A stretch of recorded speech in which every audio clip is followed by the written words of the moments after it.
All right, I wanted to share some insights, some observations from my Morel research. So here in Utah, in the Canyonlands, and forgive me, I'm hiking up a pretty steep slope here. I find morels on pretty steep slopes, away from water, but not where it's crispy like this. I'm on my way to a place that's a lot more moist.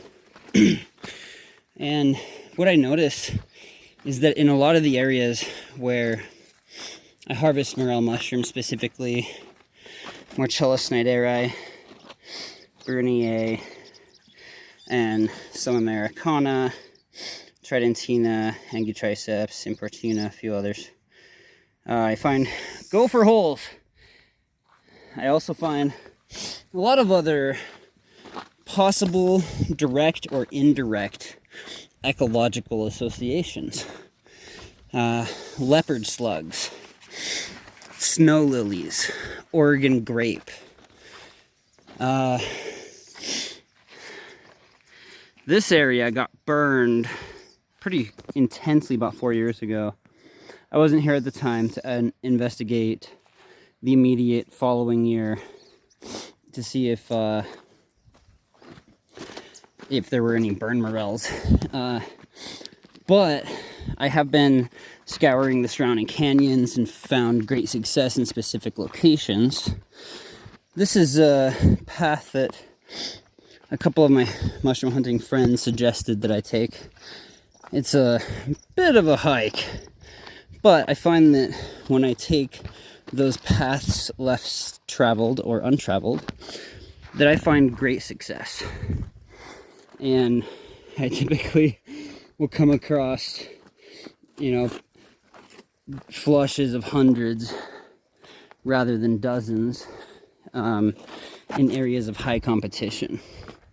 So I just came from an area of high competition and I only found 6 morels.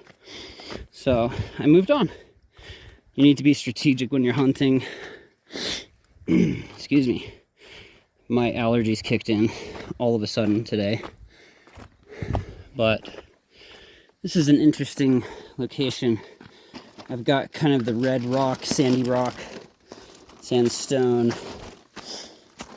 color. It's my soil here. And then there is an organic layer in this area. I'm finding a mixture of mostly burnt conifer and maple and elm. It's hard to tell because everything is still not regrown yet. Lots of pretty wildflowers.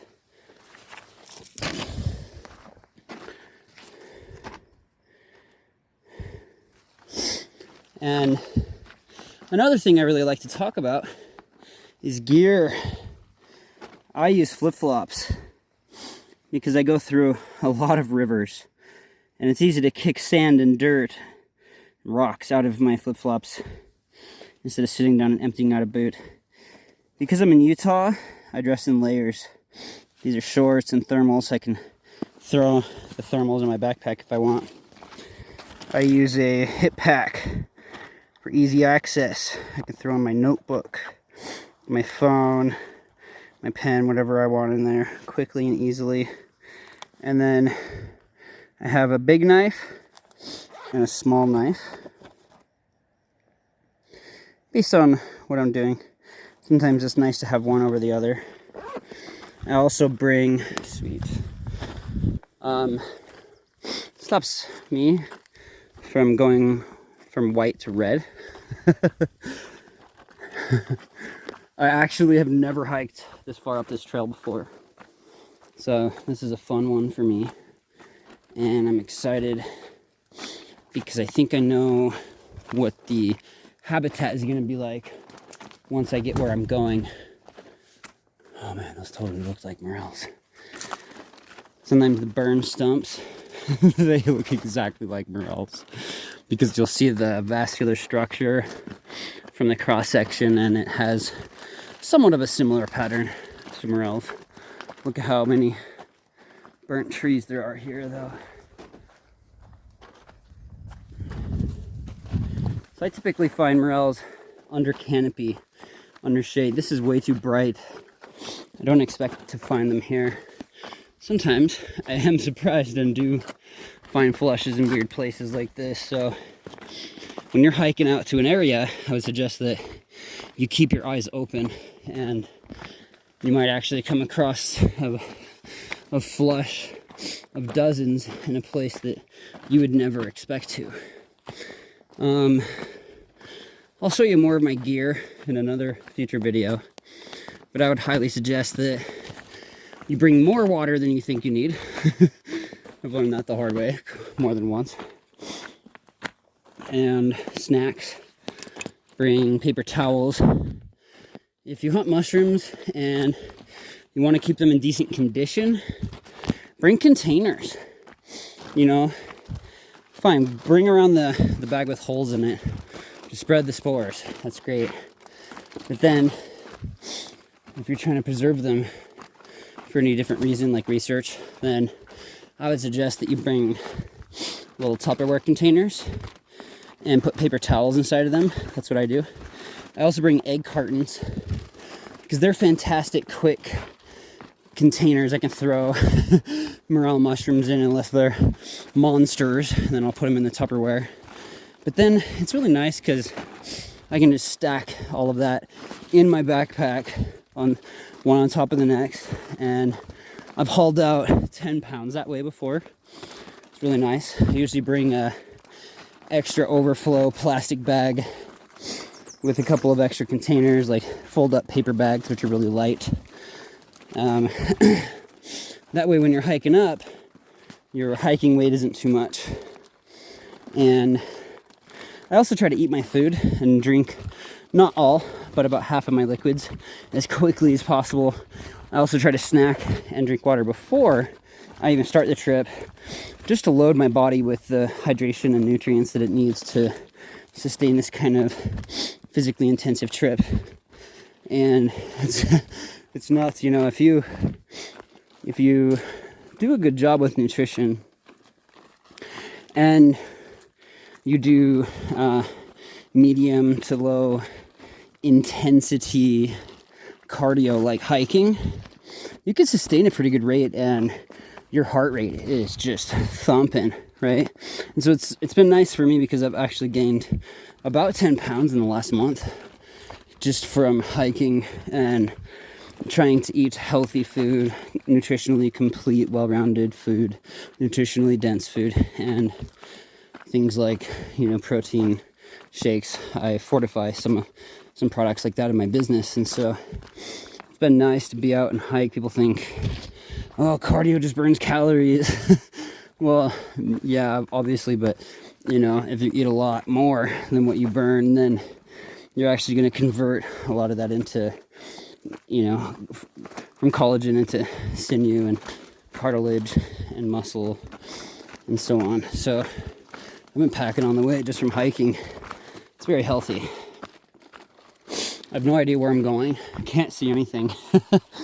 So looks like I'm heading towards the top of a ridge, so I should be able to navigate a little bit better. I know that I am heading southeast to south, and that's where I want to go. I'm heading to a location called Twin Falls, and it's in Utah, in Utah County. I can smell mint every once in a while. I actually just stopped and harvested some. And there's catnip up here, wild onions. I find a lot of ponderosa pine sap, which smells like vanilla. It sounds like I have guests, so I may stop the video for now. Sometimes the places I walk through on my way to mushrooms are so beautiful. Look at this magical prairie of just pretty much grass in the middle of the mountains, way up. There are butterflies flying around together, birds chirping, Off in the distance, I see a thick conifer forest, which is my destination. That is where I'm going to find mushrooms in Utah. But sometimes you have to take a hike that is a bit longer than you normally would. I would really highly suggest that you do this. If you are a serious mushroom hunter, plan to do this.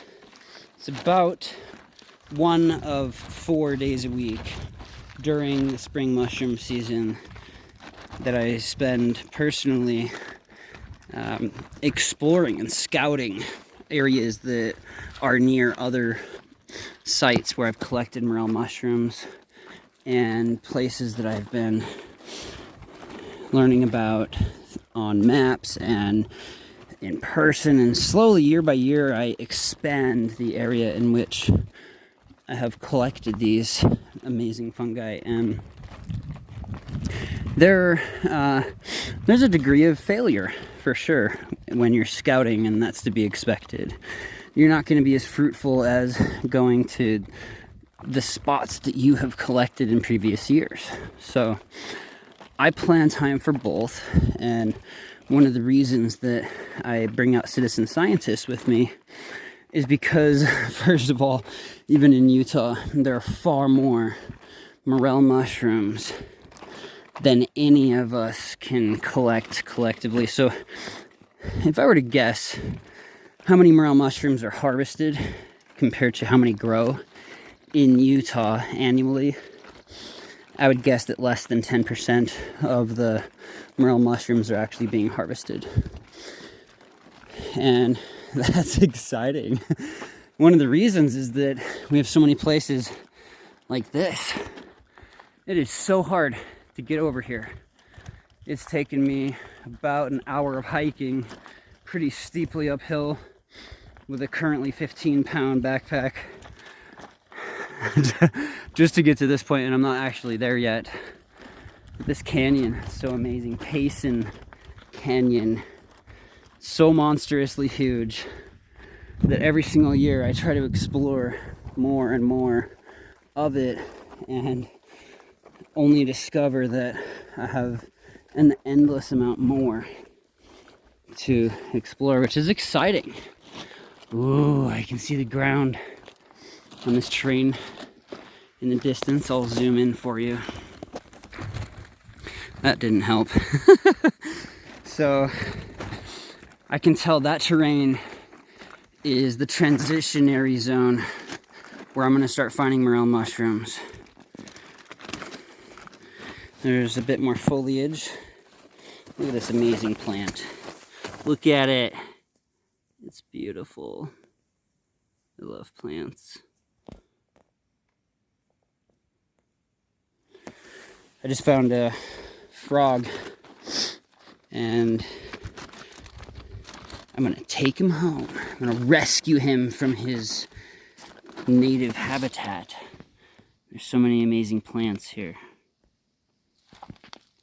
Mullein is the second one. The first one is stinging nettle.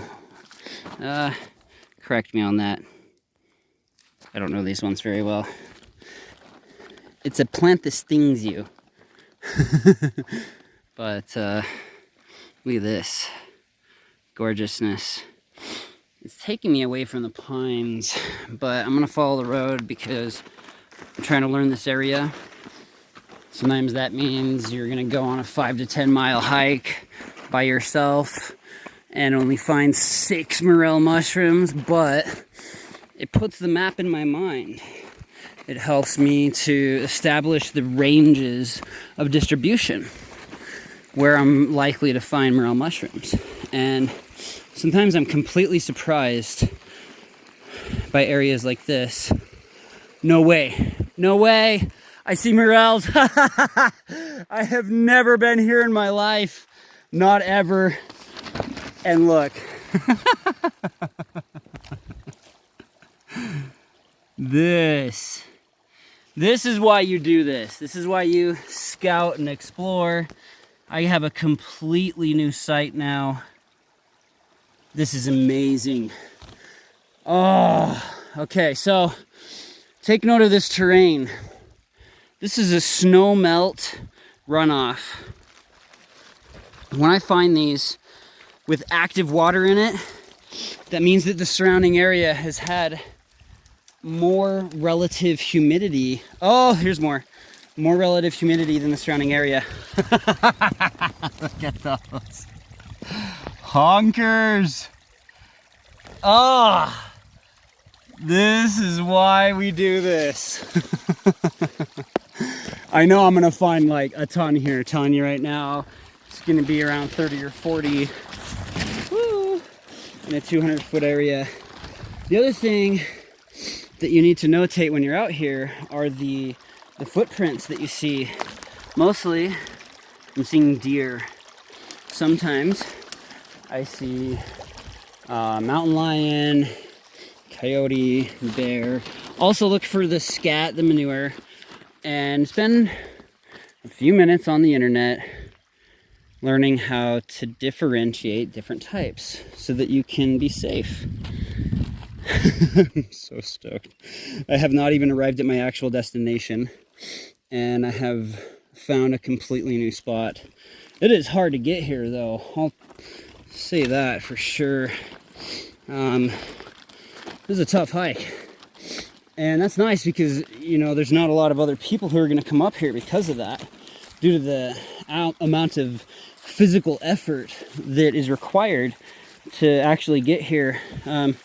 People usually wait until they're able to drive and park close and go for short hikes, but I do the longer hikes because it allows me to get to places like this before other people and harvest amazing, perfectly ripe, big, fat morel mushrooms in Utah, a place where most people would think that you would not even find morel mushrooms, but they're definitely here in the Canyonlands, and I encourage you to explore them, but come prepared, come safe. Utah canyons are not a nice place, and they will take a while for you to get familiar with. And luckily, you know, there's really not a lot of plants here that are going to mess you up. I come across stinging nettles sometimes. That's about it. I've honestly only ever seen like 2 ticks in my entire life. If anyone could tell me what that is, that'd be great. Very curious. Constantly trying to learn new plants. I have a degree in botany, but plant kingdoms, biodiversity is pretty intense. Taxonomy is a lifelong venture that you never really complete. For me, it bled into mycology and mushroom hunting, and so a big way that I find, one of the primary methods I use to find morel mushrooms is to just follow very specific trees and environmental traits. When I arrived here just now, I cannot believe the timing. By the way, swear to you, that was not set up. Oh man, did I document this guy? Do you see him? Oh, look at that. There's one. I don't think I did. Look at this guy.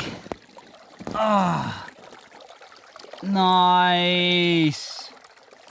Oh, and this spot, no one is even gonna come here. Normally I'll hide these suckers.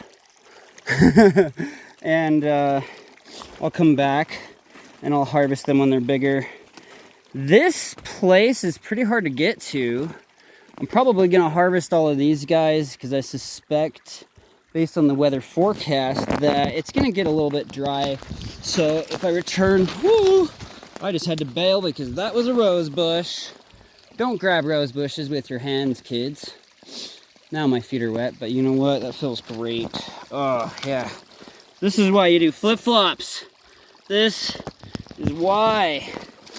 I don't know. I've hiked around with boots and shoes and flip-flops and sandals, and I really feel like these open-toed ones are where it's at for Utah, because I don't have to sit down and take my shoes off every time I get crap inside of them, right?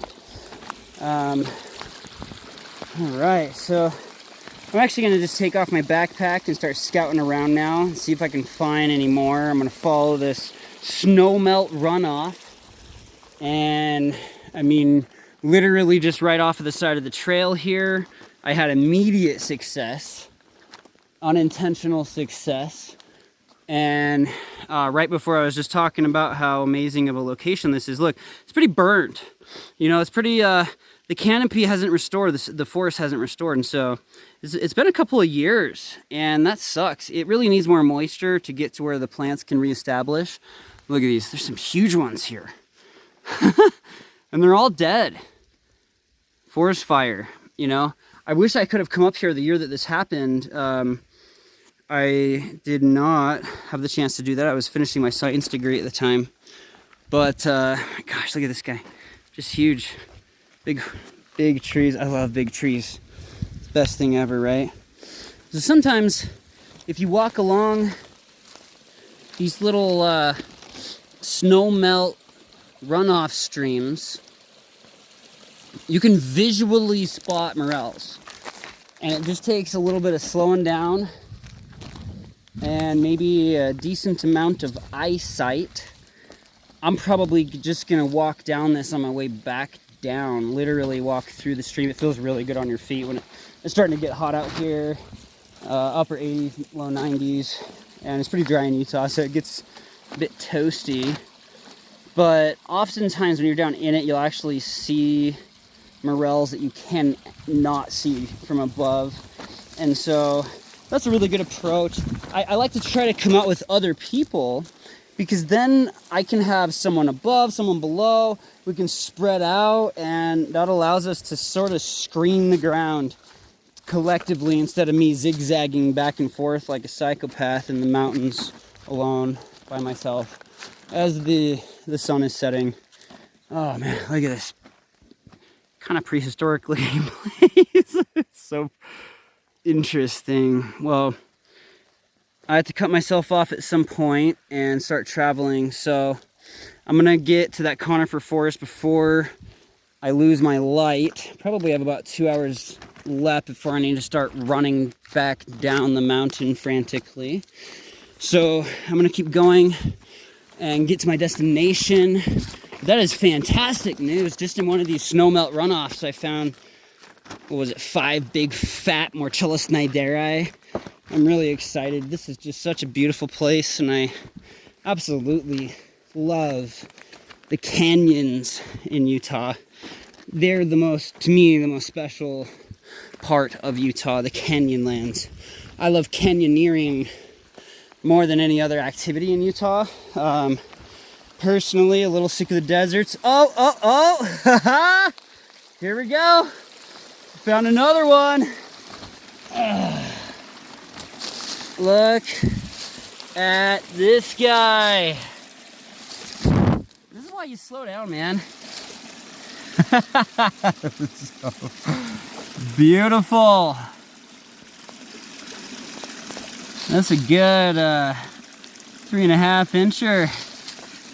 Super awesome. No way. Oh, look at this fatty.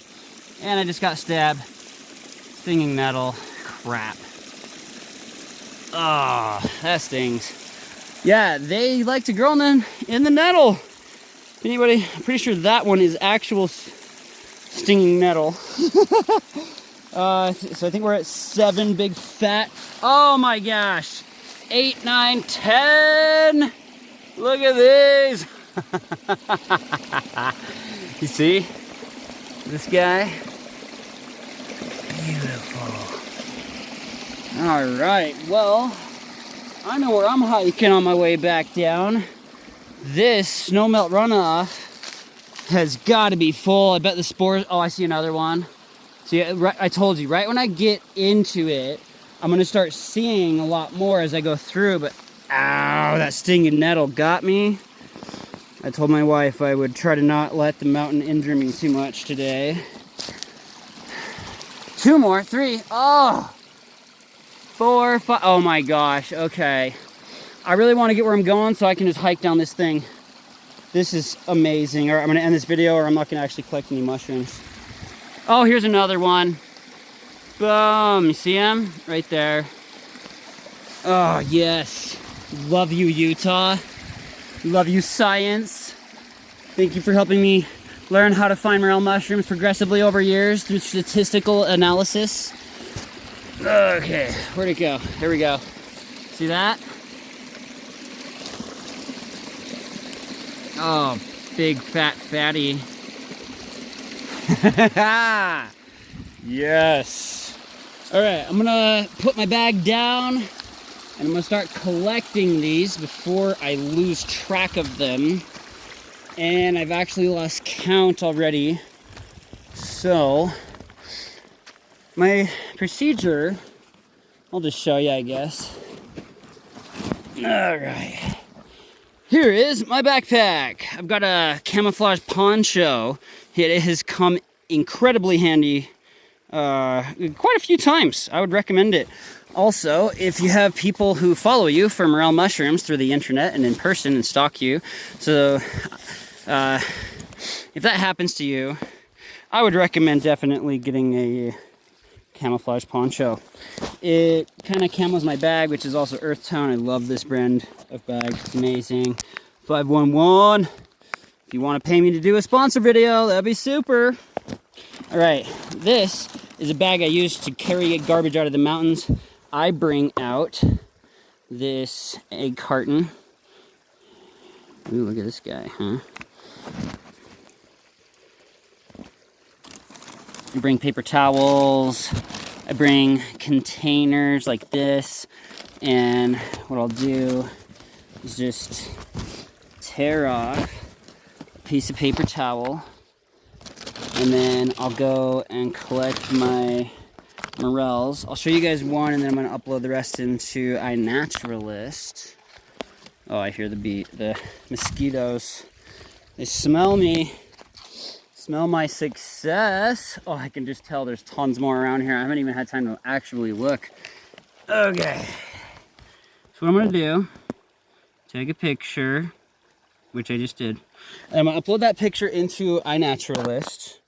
So I'm going to just take a couple of pictures now. I'll upload them all in just a minute after I stop my video. Look at this guy. Oh, you're so pretty.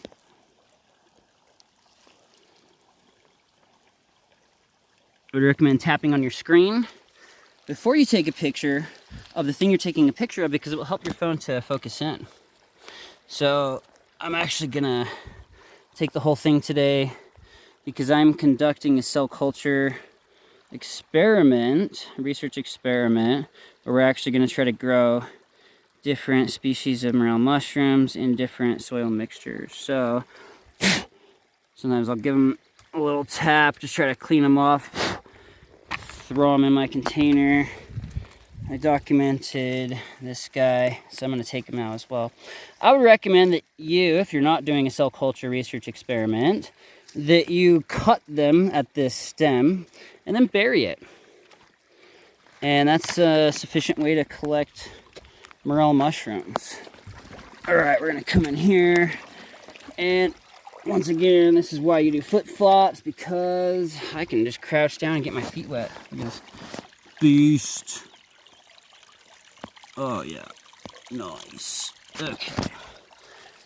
You know, the other thing is that if you check on areas like this repeatedly, you're actually going to find typically multiple flushes. I'm definitely coming back here. Try to knock off as much of that mud as I can, put it face down, and I'll clean it off when I get back to my backpack in a minute here. I'm gonna grab these other ones.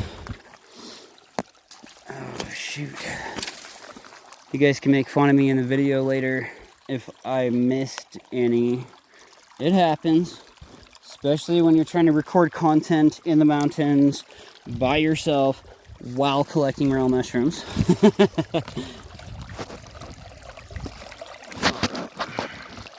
Look at this guy. Just beautiful, huh? Also, I'd advise you to not drop your phone into the river. That will make it so it might not work anymore. Oh yeah, look at that. Look at this. Beautiful. So it's darkened. This is very likely Morchella snyderi. The darkening means that it has had a chance to release spores. It gets dark because of the oxidation of spores, in most cases, not all. And what I'm doing now is just hitting off any of the actual debris in which I don't see any mycelium or sclerotial development. And then I'll cut it and clean it with my knife in a minute. I actually don't remember if I had any more up here or not. Probably. Well, this is going to be a really long video segment, so I'll take this time to ask you kindly to please like this video, subscribe to my channel, which, by the way, is free. If you do subscribe, you'll be able to, for free, see more content like this as I release it in the future. And I would really appreciate your support. I am a scientist who has self-funded pretty much everything I've ever done. Oh, fatty. Right here. See it? Look at that. Boom. Nice. Okay, so I'm just taking pictures, then I'm going to manually upload it into iNaturalist after I finished collecting. Nice, dude. Look at that. Beautiful. I want to give a big shout out and thank you to my amazing wife, who is incredibly patient and understanding and supportive of me hiking off into the mountains by myself in the search of ascomycotic fungi. And I love you, Tiffany. You're amazing. Thank you for your unending support. You're the best and one of the biggest reasons that I stay positive. Dude, I need to go back. Someone's gonna steal my backpack. Look at these. Oh, yes. Beautiful. I think I might. I'm so tempted to leave them. Just come back. Yeah, I think I'm gonna leave these guys. And I'll do another video and see if they're still here. Because I didn't see any stumps. So that means that I probably don't have any competition here, which is amazing. And man, it's like every, 6 to 12 feet, I'm finding more clusters of morel mushrooms, and I just arrived here. Completely new spot. Super stoked. This is why you explore, guys. Sometimes I find way more exploring than I do going back to my same sites, and then in future years, it gives me a lot more options as far as places to look, right? I would highly recommend looking at places where you found them in the past. You will probably have a lot more success by doing that. As far as overall, harvesting, how much weight you actually harvest per year. I had a 10-pound day recently. Pretty awesome for Utah. I had a friend who's like, yeah, man, sometimes we have 1,000-pound years where it's 1,000 pounds a person. I'm like, dude, you're such a Washingtonian. Of course you do, in Washington. So you can still find a lot of morels in Utah. You just need to get familiar with their habitats. They love the snowmelt runoffs, obviously. They're worth putting on some flip-flops. Oh, I feel so good on my feet right now. The cool water. Putting on some flip-flops and just walking through the river. It's a good time. Even if you don't find any, and don't stress out about it. A lot of people really get stressed, I find, about morel mushrooms because they will commit, 1 to 5 years of time, energy, research, gas money, peer review, just to try to find their first one, right? And I've heard of people who have gone 5 years and not found them, which is, if that's happened to you, hit me up and I will help you find morel mushrooms. Guaranteed, we will find them. I'll take you directly to them. I love doing citizen science research. It's a big part of what I do because it enables me to get a lot more data than I ever could by myself. And it's really important to me to include citizen scientists. And the best way that you can contribute to scientific research and to scientists who research mushrooms, and also to contribute to yourself and your own ability and other people's ability to find mushrooms, use different apps like iNaturalist. I highly recommend and vouch for iNaturalist because it's a really fantastic learning tool, and it uses facial recognition software to help you to identify organisms. And then after that, people like me and other scientists can help you to get a more accurate identification. I would argue that most of my software-related identifications are over 90% in accuracy. And that's crazy for the software to even be able to do that, you know?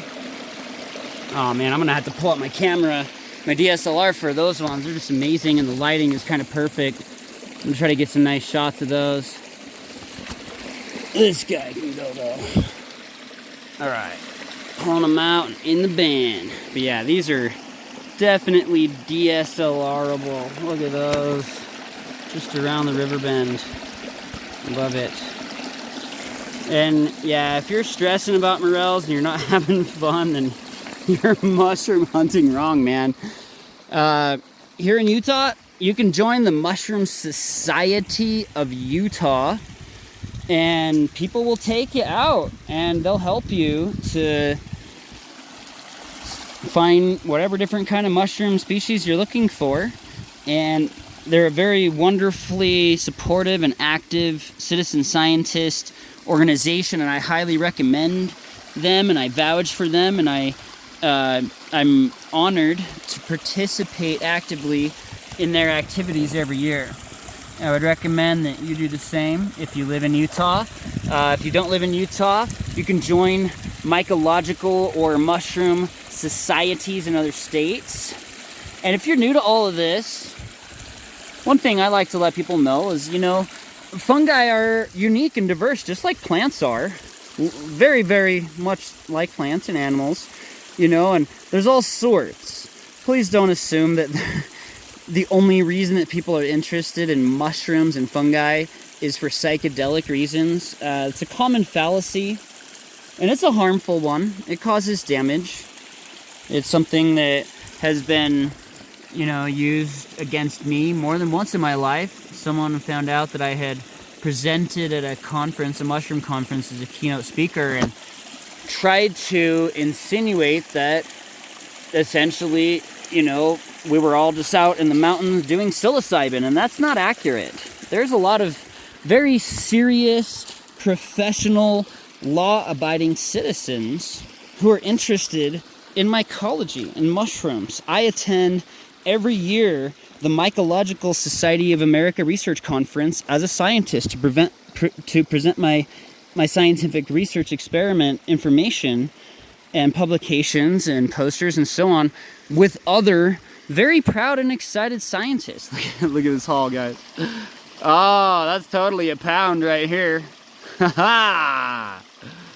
So, you know, if you know anybody who is quick to assume that people who are interested in mushrooms are drug addicts, that they have insidious intentions, the right thing to do is to educate those people and inform them and be like, hey, you know, this is a really healthy activity, a family activity, and I would highly recommend it to most people. Morels are great. They taste like steak. That's my favorite analogy to make. They have a different texture than most mushrooms do, and they're very, very steaky. They're not slimy like the button mushroom cremini portobello from the grocery store. Sorry, I paused there. Let's take a picture. Oh, beautiful. Look at this guy. Nice. Got a little chewed on, probably from a slug. Very curious how much the squirrels and stuff like that eat at them. Oh gosh, look at those. Just sticking out, right? Beautiful. All right, I'm gonna grab these guys and turn around before I find 1,000 more, so I can actually get to my destination. And what I'm gonna do is upload these while I'm hiking for the sake of time. This is a good video though. I'm really glad I stopped, actually. Haha, look at these. Beautiful. As my good friend Andy would say, big fat juicy Sniders. All right, here's a trick I learned for handling morels. Put them between your finger. And then if you're at a place like this that's kind of sketchy, take them off, blow on them, put them between your fingers. And that way you can try to control the dirt a little bit.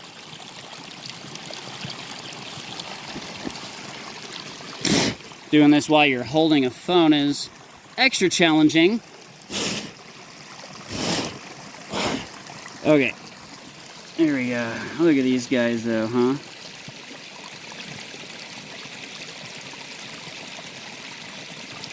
Beautiful. Yeah. Ouch. Ugh. These plants sting. Alright, well I'm hiking down this on the way back. I'll for sure find more. Time to head up the mountain and get to my destination, those thick conifers. Now that I found these, I'm extremely confident I'm gonna find a bunch of morels up there. I gotta bust out the DSLR, get a couple of pictures of those big fat fatties. Oh, look at this. Beautiful spread, huh?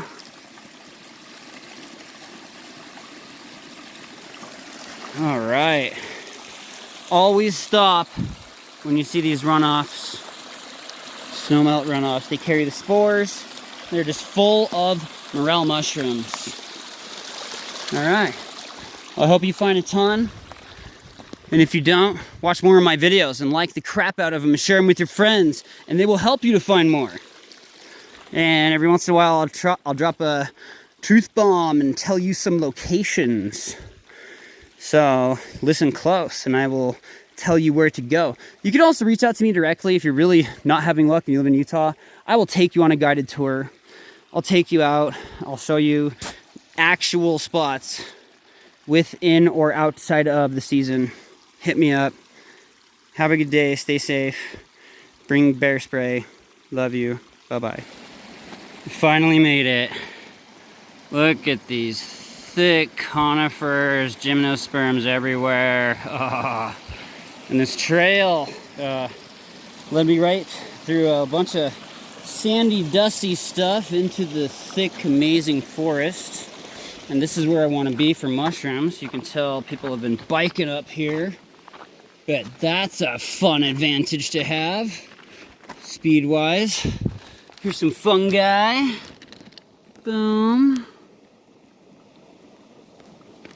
Very interesting. Might take that guy with in my collection container. Oh, I wish I could just explore everywhere. Glad I scouted though, because now I have a totally new collection site. Sometimes I do little plant presses in my notebook just so I can learn what things are later. But this looks like the place to be. So if I follow this trail, I will end up in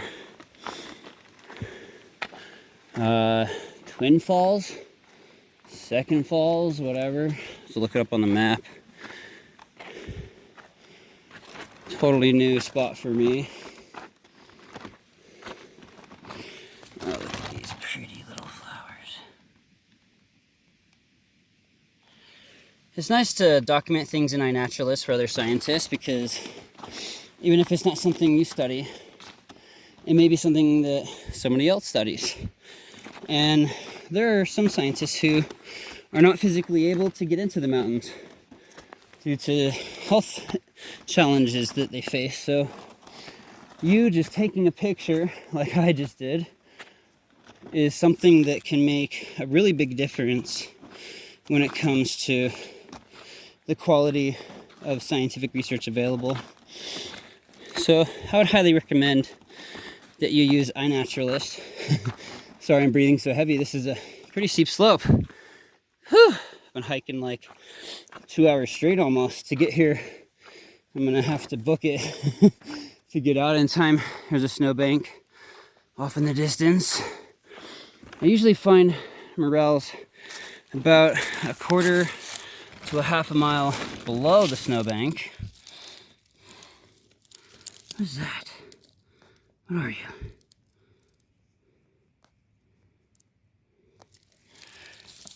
Okay. Fun. Spring flowers are fun.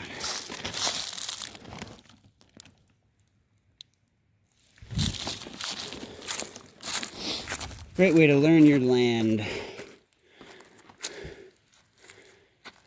That looks like a hide. Someone left. Yeah, this is someone's bike trail. The bikes really tear up the trails. You can tell there's been cattle through here. A lot of gopher holes.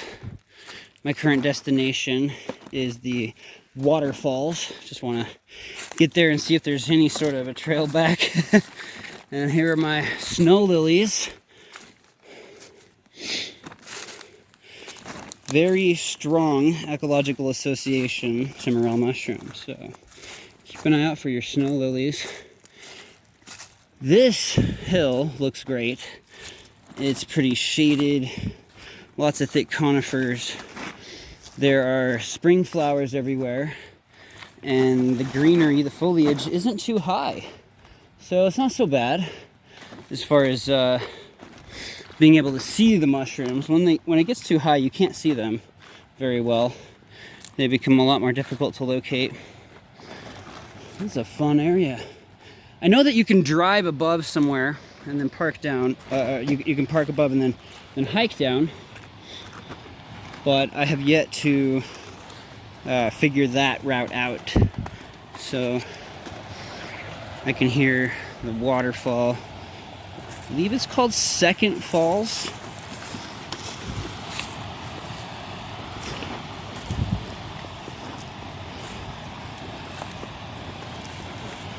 Thank you for joining me on this long and fun hike today. Look at these beautiful things I see as I'm conducting my research. These thick forests. This is where you should target to hunt mushrooms. Those thick pines in Utah, they are great just because they hold on to so much moisture, and a lot of different mushroom species are going to require 3 to 6 weeks of continuous relative humidity and soil moisture content in order to grow into a mushroom. And if you don't have that during that year's season, from the amount of snow from that previous winter and then that year's rain, if you don't get about weekly or bi-weekly rain, then the mushrooms just won't develop fully. They'll literally stop developing. And so if you are lucky enough to have continuous moisture, I would highly recommend that you revisit sites that you had had success in previous years. This year, it's a bit drier than most, but at the same time, we had a decent amount of snow last year here in Utah. As I walked past a almost completely melted snowbank. And some of the ascomycetes in the Morchellaceae family are referred to as snowbank mushrooms because they are known to grow near and around the snowbanks themselves. So my destination is over here. I'm going to try to cross now. I'm going to cut the video because I need to make some good time in order to return to my car before it's dark.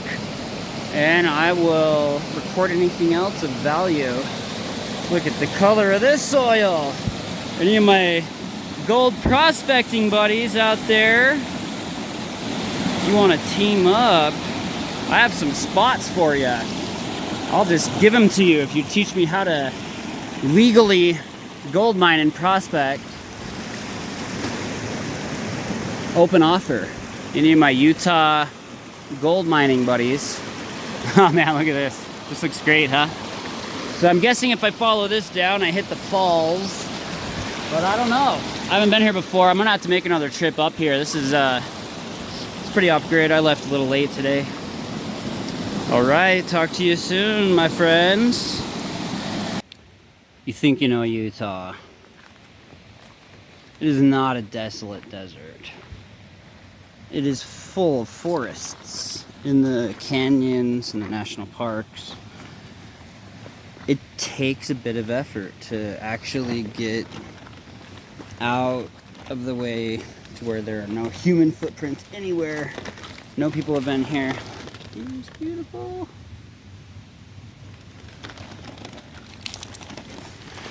And I've been finding morels out here. Look at this guy.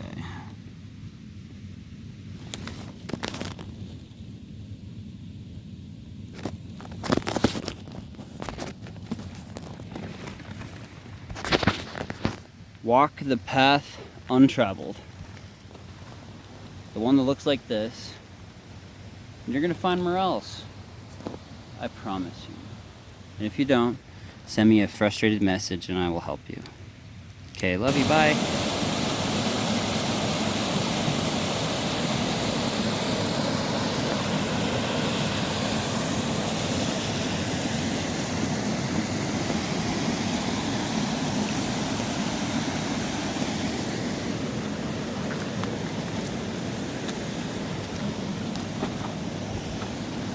Uh-oh.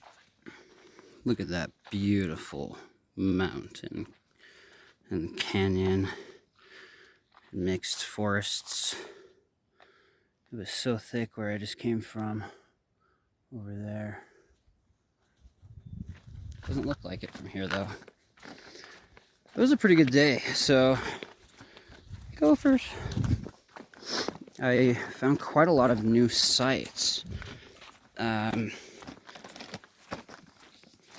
Over the years, I've learned how to locate and follow the flushes, and furthermore to find their perimeters and how they vary year to year. I've gotten to the point where, man, I just need a crew of like 50 people because I can't even check out new canyons. I just keep finding more and more sites within Payson Canyon. There's so many. I just need to assemble boots on the ground and eyes and people who install iNaturalist on their cell phones. Man, I don't even know how many I found today. Probably like 90. And that's actually pretty great in Utah for a scouting day. For a day where I'm going to completely undiscovered, never before been to locations, right? So it's hard to do this because I actually have a lot of sites where I would definitely have harvested probably like 5 pounds today if I had gone to those sites instead of scouting. But now I have enough GPS locations that I can just start sharing them with people and trying to trade those people for data. Such a strange arrangement, isn't it? But yeah, I have a couple of different citizen scientists a week try to hit me up and ask me if I'll take them out and show them how to find morel mushrooms. It's a lot easier outside of the season when I'm not occupied hunting and documenting them. The most important thing for me is to find new sites and as many specimens as possible and document them within that site as quickly as possible. Overall, that's the most statistically significant thing for population abundance and distribution. The nice thing about establishing these GPS sites now, as opposed to later, is that the morels are highly seasonal and there's a lot of competition. So I need to document them the moment I see them, where they are. The reason I like iNaturalist is because it'll immediately tag the location, the date, and even try to identify it for me all at once. And when you're in the mountains, hiking around, documenting hundreds of mushrooms and plants on one trip, on one hike, it can become extremely difficult, laborsome even, to try to get to the point where you're actually collecting a statistically significant amount of data. And so during my first couple of years, I wasn't not very efficient, but I learned how to become efficient and productive over time as far as data collection while sustaining the quality of data. And so if you pay attention to the specific methods and protocols that I discuss during these videos, the quality of your observations will increase as well. And remember that every time that you observe an organism in nature and then contribute it to databases like iNaturalist and other databases, those bits of data, they contribute to the research of scientists across the planet. And that means that you contributed to science and you have become a citizen scientist. And so a big thank you to all of the citizen scientists of the earth. I really appreciate you. I had to accept at one point that I could not find all of the mushrooms everywhere all the time. And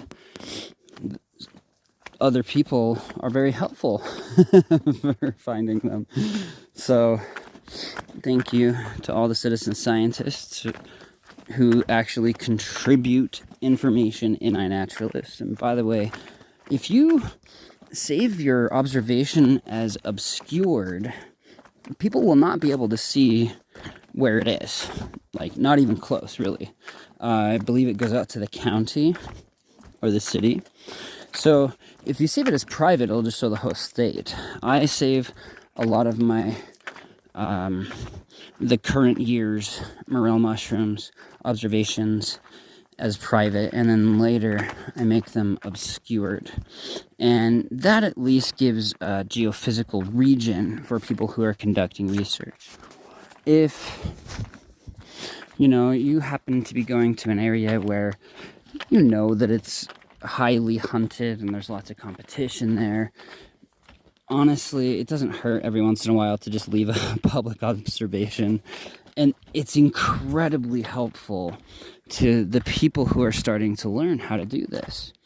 I think everybody really panics when it comes to morel mushrooms because everybody wants to find them, get as many as possible, and it's intensely competitive. So people will try to prevent other people from finding where they have located morel mushrooms, their honey holes. It becomes very possessive. People take ownership of the locations, even though really none of us own nature. None of us own the mushrooms, including the government, who likes to charge you to camp there.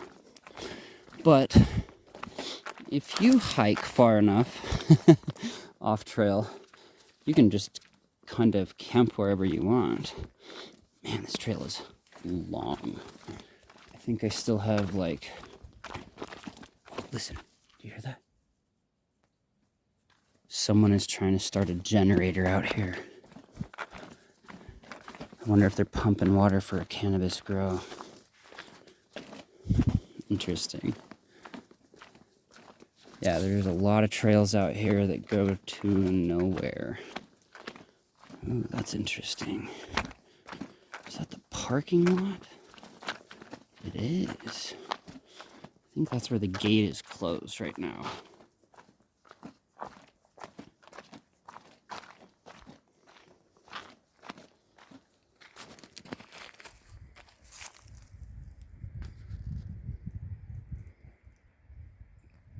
I was told there's mushrooms right there in the center of the screen where all those conifers are.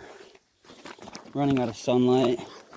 I had a successful day, so I'm gonna let you all go. Oh. If you see beer cans out here, grab them and put them inside of the garbage bag that you bring with you every time you go hiking. Because if you are going to take mushrooms from nature, you should also take garbage as well. You're not the one who left it there. No. Some stupid 19-year-old kid did. But by doing so, you make Mother Nature more beautiful and safer. And if you truly love something, you will take the time to take care of it and to nurture it. Thanks for joining me today, everybody. It's been a wonderful hike. Stay safe out there.